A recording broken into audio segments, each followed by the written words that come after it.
নমস্কার বন্ধুরা, ওম arts coaching এই চ্যানেলে সবাই স্বাগত। আজ আমি মাধ্যমিকে 2027 সালে যে পরীক্ষা হবে তার জন্য বাংলার যে রচনা, সেই বাংলার রচনা নিয়ে তোমার সামনে আরো ভিডিও একটা পোস্ট করতে চাইছি। তো এই ভিডিওতে তোমরা দেখে সবাই উপকৃত হবে।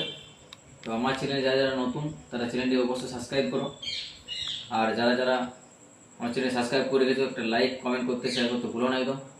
তো তোমাদের রচনা সাজেশনটা দেওয়ার আগে তোমাকে একটা কথা বলতে চাই এই ভিডিওর মাধ্যমে, যে আগের বছর 2026 সালে যেসব পরীক্ষা প্রার্থীরা পরীক্ষা দিয়েছিল তাদের মধ্যে যে কিছু ব্যাক ক্যান্ডিডেট আছে যারা 2026 সালে ফেল করেছে, তাদের জন্য একটা সুবর্ণ সুযোগ।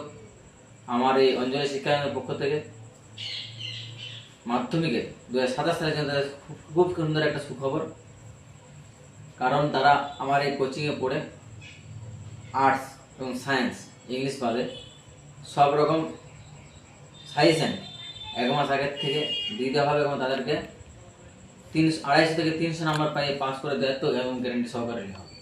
যদি এরকম কোনো ক্যান্ডিডেট থেকে থাকো তা আমার এই ভিডিও দেখে আমার চ্যানেলে দেখবে দেওয়া আছে ভিডিও, দেখি যোগাযোগ করতে হবে না করতে হবে, সেখানে তোমরা যোগাযোগ করতে পারো। তো যেহেতু আমাদের হচ্ছে এই মূল পর্ব যেটা সেটা হচ্ছে মাধ্যমিকের রচনায় সাজেশন 2027 সালে। তো আমি তোমাদেরকে মোট 4টা পরীক্ষা হয়, তোমাদের 4টা পড়ে 4টার মধ্যে তোমাদেরকে একটা করতে হয়। তো একটা করার জন্য তোমার 10 নাম্বার দেওয়া থাকে, 10 মার্ক থাকে। তো পরীক্ষা হলে তোমাদের 4টার মধ্যে আমি 4টা বলে দিচ্ছি, তোমরা এই 4টা ভালো করে পড়ে যাবে, পরীক্ষা হলে যখন একটা কমন পেয়ে যাবে। আমি বিগত যে আমার ভিডিও আছে, বিগত সালের যে সাজেশন আছে সেখানে পোস্ট করা থাকে ভিডিও এবং সাজেশন, সেখান থেকে আমার প্রত্যেক বছরে 100% কমন আসে, আর আশা করি এবছর আসবে। তোমরা ভিডিওটা লাস্ট পর্যন্ত একদম সম্পূর্ণ ভালোভাবে দেখো। চলো ভিডিওটা।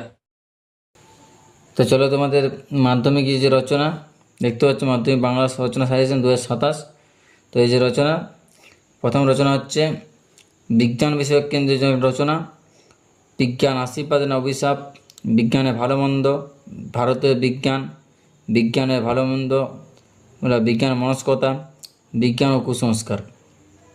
এই বিজ্ঞান বিষয়ে যখন একটা রচনা পড়বে তোমাদের, তো এই যে প্রশ্নগুলো তোমরা দেখিলে ওই একটাই প্রশ্ন, এতগুলো প্রশ্নের একটাই উত্তর।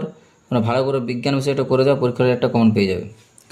এবার যে 2 নম্বর হচ্ছে পরিবেশ দূষণতার প্রতিকার, পরিবেশ রক্ষায় ছাত্র সমাজের ভূমিকা, বাংলার পরিবেশ, সমাজের পরিবেশ, সমস্যা ও সমাধান। এই 4টা প্রশ্নের একই উত্তর। এরকমভাবে তোমরা এই একটা করে যাবে, এখান থেকেও একটা পাবে। তারপর 3 নম্বর হচ্ছে ঋতু বৈচিত্র্য বা যে কোনো একটা ঋতু সম্বন্ধে রচনা বলতে পারে, যেমন হয়তো বর্ষাকাল বা বর্ষা ঋতু, গ্রীষ্ম ঋতু, এরকম বলতে দিতে পারে।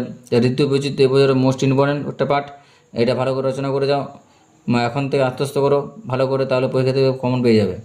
4 নম্বর হচ্ছে আত্মমূলক বা আত্মকেন্দ্রিক মূল রচনা, যেমন হচ্ছে আমার একটি নদীর আত্মকথা, একটি বটগাছের আত্মকথা, এটি পথের আত্মকথা, এটি কলমের আত্মকথা, এটি বইয়ের আত্মকথা।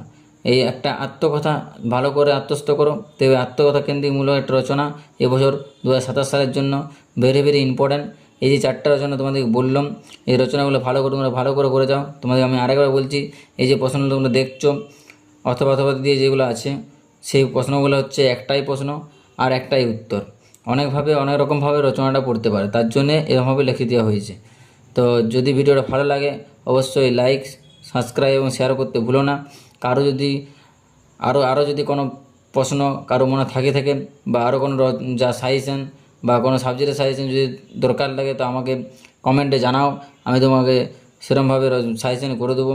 আর আমি তো আগেই বলেছি আমার 1 মাস আগের থেকে সাজেশন তোমরা পেয়ে যাবে। আমার হচ্ছে অফলাইনে যারা পড়েন তারা 1 মাস আগের থেকে সাজেশন দিই এবং আমি ভিডিওতেও পোস্ট করে দিই। তো তোমরা অনলাইনেও পড়তে পারো, আবার অফলাইনেও নিতে পারো। নমস্কার।